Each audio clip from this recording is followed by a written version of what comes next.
د سیاحتي شرکتونو مسؤلین وایي افغانستان ته د بهرنیو سیلانیانو او پانګوالو تګ راتګ زیات شوی دی. د رویای خلیج فارس سیاحتي شرکت مسؤلین وایي په وروستیو کې کاروبارونو کې ښه والی راغلی دی، ځکه ګڼ شمېر هیوادوال او یو شمېر بهرنیان افغانستان ته راځي، سوداګري او پانګونه کوي او یا هم د هیواد له لرغونو او تفریحي سیمو لیدنه کوي. دغه شرکت د کابل ښار په یو مهم سوداګریز مرکز داودي سنټر کې خپله نوې څانګه پرانیستله.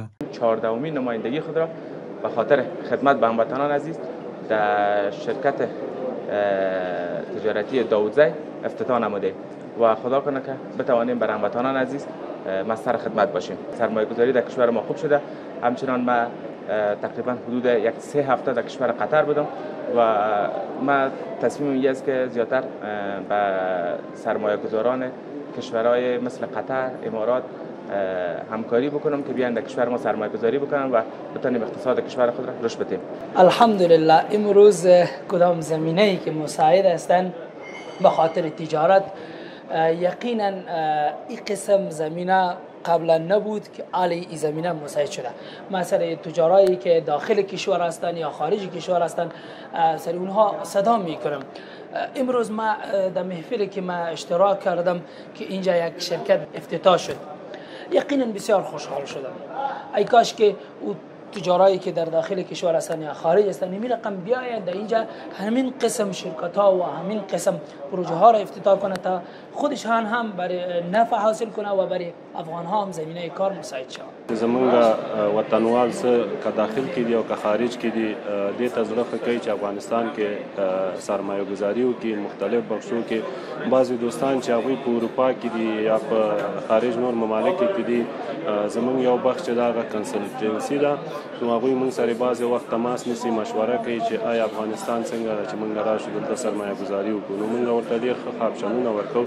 په فضل د خدای زیاتره خارجان زمونږ هغه کوم افغانان چې په خارج کې ژوند کوي او راځي دې ته زړه ښه کوي چې افغانستان کې پانګونه او سرمایه ګذاري وکړي. په افغانستان کې د اوږدمهاله جګړو وروسته د ډاډمن او سرتاسري امن له ټینګښت سره ډیری بهرنیو پانګوالو او سیلانیانو افغانستان ته مخه کړې ده چې د هیواد له لرغونو سیمو لیدنه کوي، او همدارنګه ځینې نور بهرنیان دلته پانګونې ته لیوالتیا زیاته شوې ده چې د هغوی تګ راتګ سیاحتي شرکتونو په کاروبارونو مثبت اغېز کړی دی. دغه سیاحتي شرکتونه له دې مخکې په هیواد کې د نن او ځینو نورو بهرنیو هیوادونو کې د څو څانګو په لرلو سره فعالیت ترسره کړی دی.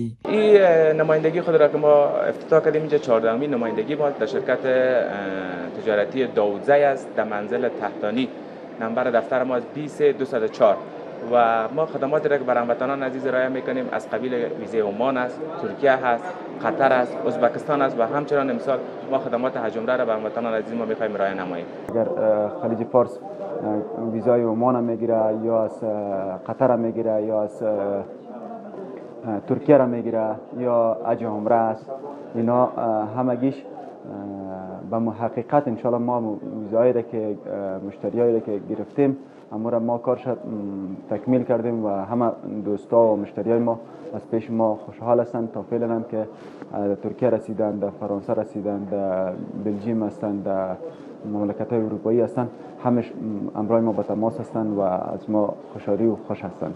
هیوادوال د سیاحتي شرکتونو له مسؤلینو غواړي چې د ویزو او ټیکټونو په بیو کې د کموالی راولي ترڅو هیوادوالو ته اسانتیاوې رامنځته شي، او همدارنګه د حج او عمرې ادا کولو په موخه تلونکي هیوادوال د سیاحت او سفر پر مهال له ښو اسانتیاوو برخمن شي.